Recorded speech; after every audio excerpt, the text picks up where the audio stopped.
Écoutez, je vous propose qu'on commence peut-être sans attendre. Je crois que Emmanuel Hirsch est arrivé.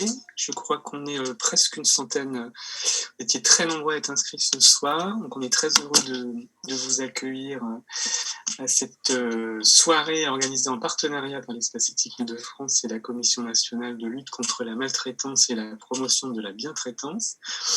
Et je donne tout de suite la parole à Emmanuel Hirsch, qui est arrivé, je crois, je le vois dans la liste des participants. Voilà. Voilà, je ne sais pas si c'est justifié, c'est symbolique. Quand je vois Alice avec derrière elle, on a l'impression qu'elle est à la mer et un horizon, on voit qu'elle se traite bien. Voilà, c'est la bientraitance. Merci en tous les cas à toutes et à tous d'être là et de vous associer à cette réflexion qui, à mon avis, outre le travail que mène Alice depuis des années, a une signification particulière dans le contexte du Covid-19. On nous parle de maltraitance, on nous parle de violence. On voit à l'espace éthique de la région Île-de-France, mais il n'y a pas que nous qui en sommes témoins, comment les personnes confrontées aux réalités humaines, aux réalités sociales, aux conséquences économiques et à toutes les relégations qui se sont accentuées depuis quasiment un an, on voit de quelle manière elles nous disent et elles nous indiquent à quel point la situation est pour elles devenue insupportable. Et c'est vrai que dans certaines discussions qu'on a eues ces derniers jours, des gens ont évoqué l'inhumanité, c'est-à-dire qu'on est arrivé aux confins de ce qui était acceptable dans une démocratie moderne. Et je ne parle pas de la relégation des personnes dans les EHPAD, je ne parle pas du sinistre pour des personnes qui sont confinées dans des hôpitaux psychiatriques ou des établissements spécialisés, je ne vous parle pas aussi du confinement avec tout son aspect délétère des gens qui sont incarcérés, je ne vous parle pas du confinement des personnes qui sont au domicile, souvent dans la solitude abyssale et qui, comme interlocuteurs ou interlocutrices de nos héros modernes que sont par exemple les auxiliaires de vie, je ne vous parle pas de tout ça. Et derrière, pourtant, derrière ce constat, on a des gens qui ont à cœur d'être bien traitants. C'est-à-dire, on a des gens qui militent en notre nom pour des valeurs qui ont souvent été déconsidérées par la société. Je parle des professionnels, moins aujourd'hui des associatifs qui, pour certaines ou certains d'entre eux, sont assez âgés et n'ont pas pu, comme ils le souhaitaient, reprendre le chemin vers l'autre. Et donc, je dirais qu'on est dans un contexte, dans un climat de maltraitance et où on sent que notre démocratie a besoin de réinventer une certaine dimension de care. Et donc, il y a une urgence, et merci à Alice de créer les conditions pour qu'on en parle aujourd'hui. S'il y a tant de personnes qui ont envie de s'associer à nous dans cette réflexion, ce n'est pas pour être des témoins contemplatifs, c'est de trouver des raisons d'y croire, de considérer qu'il y a des valeurs qu'on porte, qu'il y a des inconditionnels, et que c'est précisément dans les moments de crise qu'on doit non seulement les défendre, mais peut-être les mieux comprendre, les mieux s'y approprier. On va le voir dans la présentation que j'ai eu la chance de pouvoir voir dans le diaporama d'Alice, mais je la connais depuis des années, que ce n'est pas uniquement de la théorisation, c'est puiser dans l'expérience du réel un certain nombre de savoirs, un certain nombre d'expertises qui nous permettent d'être plus forts par rapport à ces questions. Ça, c'est pour le point introductif, pour dire qu'il y a non seulement de l'actualité, mais il y a de l'urgence à penser ensemble ce qu'est réinventer, réinstaurer, non pas réenchanter le monde avec de la bientraitance, mais te réinvestir dans une relation respectueuse de l'autre en ce qu'il est dans ses forces et dans ses vulnérabilités, puisqu'on parlera, j'imagine, beaucoup de vulnérabilité. Ça, c'est le premier point de mon approche. Le deuxième point de mon approche, je me rappelle quand il y a à peu près une quinzaine d'années, on a commencé à parler de la maltraitance. Je disais que dans les textes de l'éthique biomédicale, on parle de bienveillance, on parle de bienfaisance, on parle peu finalement de maltraitance. Mais néanmoins, depuis le Code de Nuremberg en 1947, on nous parle des traitements inhumains et dégradants qu'on a vu se transposer dans les déclarations universelles des droits de l'homme. On nous parle des souffrances indues et du caractère, j'allais dire, indifférent à l'autre dans ce qu'il vit, dans ce qu'il éprouve. Et je vois que depuis qu'on développe ces questions de la bientraitance, on est nécessairement amené à poser des questions de fond d'un point de vue éthique. D'abord, une question, me semble-t-il, c'est le souci de l'autre, qu'on revoit comme élément un peu transversal dans les éléments de langage. Mais derrière le souci de l'autre, quelle est la sollicitude, qu'est-ce que c'est exprimer une sollicitude à l'autre, si ce n'est d'être ouvert à ce qu'il vit et d'être accessible à son attente. Et c'est ce que Lévinas appelait la demande médicale de l'homme, d'une certaine manière, c'est-à-dire être accueillant à la souffrance de l'autre, à ce que l'autre a envie de partager avec nous, pour autant qu'on le reconnaisse encore dans son humanité, quelle que soit sa fragilité. Et on l'a vu à travers les années, en travaillant sur les maladies neuroévolutives, de quelle manière les personnes sont disqualifiées dès lors qu'ils ne sont plus dans la capacité de faire valoir leurs droits, leurs préférences, dès lors qu'ils ne sont plus en capacité d'assumer une capacité de discernement. Donc voilà, tous ces éléments sont au cœur de la préoccupation. Donc le premier point, pour moi, c'est le premier point de la sollicitude. Le deuxième point, c'est comment exprimer de la considération à l'autre, si ce n'est en lui témoignant un inconditionnel attachement. Vous savez que c'est aussi le grand principe lévinassien de ne pas abandonner l'autre. Je crois qu'il y a la question de l'engagement derrière la bienfaisance, c'est-à-dire je ne t'abandonnerai pas, je serai présent à ton sort et je serai aussi le meilleur avocat pour te défendre, là où l'indifférence et quelquefois la barbarie administrative, puisque c'est ce à quoi on a été confronté ces derniers mois, sont une imposture par rapport aux valeurs que les unes et les autres ont envie de défendre. Puis il y a une autre considération que je trouve importante, c'est la question de la reconnaissance. C'est comment reconnaître l'autre pour ce qu'il est, en dépit des apparences d'une certaine façon, en dépit des fragilités, des mutilations qui, d'une certaine manière, nous éloigneraient de lui et nous donneraient nombre de prétextes à dire on ne peut plus rien faire pour lui ou à quoi bon. Rappelez-vous des discours insultants aux valeurs de la démocratie de certains grands philosophes comme André Comte-Sponville, qui, dès la sortie du premier confinement, a dit on s'est acharné à défendre la vie de personnes âgées dont, de toutes les manières, la seule attente qui était justifiée, c'est celle de leur mort, et tout ça pour sacrifier notre jeune génération et notre économie. Quand dans une société comme la nôtre, en 2020, c'est-à-dire il y a peu de temps, un intellectuel considéré comme moraliste a pu tenir publiquement, avec les relais qu'il a rencontrés, des propos aussi insultants par rapport aux valeurs de la dignité, comment peut-on attendre que notre société ne confonde pas le registre de la sollicitude avec celui de l'indifférence qui devient parfois la maltraitance, en tous les cas qui est ressentie par ceux qui ont le sentiment qu'ils sont indignes de compter, d'avoir une place parmi nous.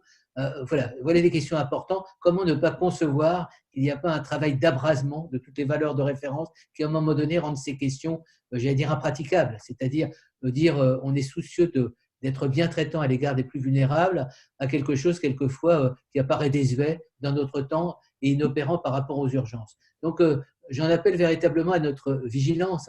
Et c'est important, comme le laboureur qui sillonne son champ, de sillonner, de rappeler qu'il y a des éléments qui nous sont essentiels, qui sont consubstantiels de ce qui définit notre humanité et qui marquent la limite et la frontière tout à fait impressionnante entre l'humain et, d'une certaine manière, la barbarie. C'est pour ça que je trouve que le combat qu'anime depuis des années Alice, et puis on se sent très solidaire de ce combat, on se sent très à ses côtés, et puis aussi complémentaire dans les actions de l'espace éthique, c'est un combat important. Je terminerai donc pour dire qu'il y a aujourd'hui véritablement urgence à la fois à redéfinir les mots, parce qu'il y a la banalité de la maltraitance, celle dont on s'habitue.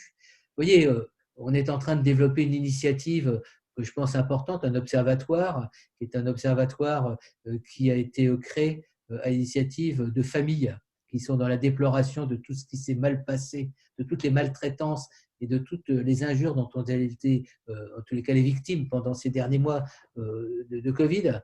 Et ce qui me frappe dans les discussions qu'on a aujourd'hui avec des gens qui sont engagés à faire évoluer les choses, c'est comment des professionnels de grande qualité, à un moment donné, épuisés parce qu'ils ne peuvent plus assumer, épuisés de ne pas pouvoir aller au bout des valeurs du soin telles qu'elles ont inspiré leurs engagements, comment ces personnes, et on en a discuté il y a encore quelques heures, n'ont plus la possibilité même de se penser ou de penser le sens de leur engagement dans le soin. Et c'est pour ça qu'on a décidé aussi de mener une réflexion très, très concrète et, j'allais dire, très volontariste sur penser, le devoir de penser. Je pense qu'il y a maltraitance dès lors qu'il n'y a plus pensée. d'ailleurs qu'il n'y a plus relation, d'ailleurs qu'il n'y a plus parole, d'ailleurs qu'il n'y a plus échange, d'ailleurs qu'il n'y a plus la compréhension que la personne vulnérable nous nourrit de son expérience et réciproquement, on peut la renforcer de notre expérience et notre position. Voilà, je ne vais pas aller plus loin, ça vous paraîtra comme ça un petit peu des propos liminaires rhétoriques, mais voyez derrière mon propos de militant le sentiment qu'aujourd'hui, chacune et chacun doit défendre les valeurs les plus précieuses au moment où elles sont susceptibles d'être les plus menacées. Parce qu'effectivement, l'état d'urgence, l'intérêt supérieur de la nation, de la continuité de notre économie, toutes sortes d'éléments sont invoqués pour justifier quelquefois l'injustifiable. Et je dirais que, et on en a souvent discuté au niveau de l'espace éthique, de l'équipe de l'espace éthique, nous, ce qui nous intéresse, ce n'est pas de faire de l'éthique théorétique et de briller par des raisonnements. Ce qui nous intéresse, c'est de montrer que l'éthique, c'est d'abord le souci des personnes dans leur vulnérabilité et dans ce que leur vulnérabilité disent de notre humanité, disent de notre inquiétude, mais disent aussi de notre capacité de témoigner de la sollicitude et de l'humanité là où on en a le plus besoin. Donc, je termine en disant, je vais suivre avec une attention, non pas bienveillante, mais une attention en prenant des notes cette rencontre. Un immense merci à Alice de ce qu'elle réalise et de ce qu'elle réalise d'une manière militante, d'une manière opiniâtre et pas uniquement d'un point de vue théorique puisqu'on connaît tous ses engagements concrets. Puis je dois dire à toutes et à tous, n'ayons pas le complexe de notre humanité. Vous voyez, je le vois en matière de bioéthique, il est de mauvaise tonalité aujourd'hui que d'être attaché à des valeurs et de dire que l'humain compte, qu'une personne âgée, c'est une personne qui a une histoire, qui a une part à notre vie, qui doit témoigner de ce qu'elle est et de ce qu'elle a construit, qu'on a un devoir de mémoire par rapport à des existences qui nous sont d'autant plus précieuses qu'on sait que leur cours est limité dans sa durée. Ben, vous voyez, le dire, l'affirmer aujourd'hui dans un contexte qui est tellement rétif à des paroles vraies, à des paroles justes, à des paroles humaines, je dis c'est un acte éthique. C'est pour ça que nous allons vivre un moment éthique et merci d'avoir rendu possible. Merci aussi à Fabrice d'être l'allié, futur directeur de l'espace éthique de la région Île-de-France. Ma fierté, c'est de savoir qu'un grand philosophe va succéder à un modeste éthicien. Voilà, je lui donne la parole. Merci beaucoup Emmanuel pour d'avoir remis là, les valeurs fondamentales au centre. Je vais donner très très vite la parole à Alice qui va vous présenter la démarche nationale qu'elle a pilotée. Juste avant, je voudrais dire deux choses. La première, on en a parlé avec Emmanuel cet après-midi même, il y a quelqu'un qui a beaucoup compté pour l'espace éthique et quelqu'un qui a beaucoup compté aussi pour la lutte contre la maltraitance en France, c'est le professeur Robert Moulias. Il nous a quittés il y a quelques jours et il nous semblait totalement impossible de commencer cette journée, cette soirée sans lui rendre hommage et je pense que tout le monde sera d'accord et Alice en particulier puisqu'il a collaboré à ces travaux aussi. Voilà, de placer cette soirée sous son égide en pensant à lui. Ça, c'est la première chose, c'est important pour nous. Et puis, la deuxième chose, c'est que après l'exposé d'Alice, qui devrait durer une vingtaine de minutes à peu près, on a 3 panélistes de très grande qualité qui ont accepté de réagir et d'approfondir la réflexion à partir de des éléments qu'aura posé Alice Casagrande. C'est Marie-Françoise Fuchs, qui est présidente d'honneur de l'association Hold Up, Gabrielle Chouin, qui est conseillère principale d'éducation, formatrice, intervenante, administratrice de Repère 94, je les représenterai tout à l'heure, et Noémie Nolot, qui est conseillère technique autonomie, et donc avec lesquels on a une réflexion qui ont été pour les unes associées au travail de la démarche nationale de consensus et pour les autres qui sont maintenant des compagnes de route de l'espace éthique et de sa réflexion. Et c'est important pour nous aussi qu'il puisse y avoir ce triple regard de l'enfance, du handicap, du grand âge sur ce qu'aura pu présenter Alice. Je te laisse la parole. Fabrice, est-ce que je peux rajouter une virgule? Mais bien sûr. La seule virgule, c'est j'ai honte de ne pas avoir évoqué effectivement la figure de Robert Moulias, comme on s'en était entretenu tout à l'heure avec Fabrice, qui fait partie de notre histoire, puisqu'il a été à l'origine d'un groupe de gériatres, mais pas que, avec Catherine Olivet notamment. On a développé dès 1997, à l'espace éthique qui avait été créé en 1995, toute la réflexion sur le grand âge et sur les valeurs mobilisées dans tout ce qui a été cette culture de la reconnaissance de l'autre, quel que soit son état d'altération, de ses capacités mentales. Donc, il y a eu tout un apprentissage et une deuxième figure. Donc, il est au cœur de ce qu'on a fait. Jamais un espace éthique comme le nôtre n'existerait si on n'avait pas été ensemencé par des personnalités comme Robert Mouliat. Une deuxième figure, pour ne pas rester uniquement dans le domaine de la gérontologie, que j'aimerais évoquer ici parce qu'elle est décédée il y a un an, c'est Elisabeth Zuckman. Elisabeth Zuckman, qui était aussi médecin, a été l'inventeur en quelque sorte de tout ce qui était l'approche éthique des personnes en situation de polyhandicap. Et j'y ai pensé tout particulièrement à telle enseigne que j'ai regardé tout à l'heure une vidéo avec Elisabeth Zuckman qu'on avait filmée au cours d'un événement sur les valeurs de la République qu'on avait fait au Sénat, je ne sais pas si vous vous rappelez. Et Elisabeth Zuckman est une personne remarquable qui a voulu donner un statut, qui a donné une existence, une place sociale et une reconnaissance à des personnes qui étaient sans voix, sans existence sociale et qui étaient, j'allais dire, répudiées, hors circuit, hors vue, j'allais dire, hors réalité sociale, ainsi que leurs parents pendant des générations. Et je dirais que ces personnes, pour nous, sont des militants, sont à la fois aussi des enseignants qui nous ont appris que la bientraitance, c'est la reconnaissance et le respect de l'autre dans ses valeurs et dans sa dignité. Voilà, on pourrait évoquer d'autres figures qui nous ont accompagnés, mais je voulais me permettre juste aussi d'associer à notre soirée la mémoire d'Elisabeth Zuckman. Eh bien, nous donnons tout de suite la parole à Alice Casagrande, présidente de la Commission nationale de lutte contre la maltraitance et de prévention de la bientraitance. Alice, tu peux aussi partager tes diapos, bien sûr.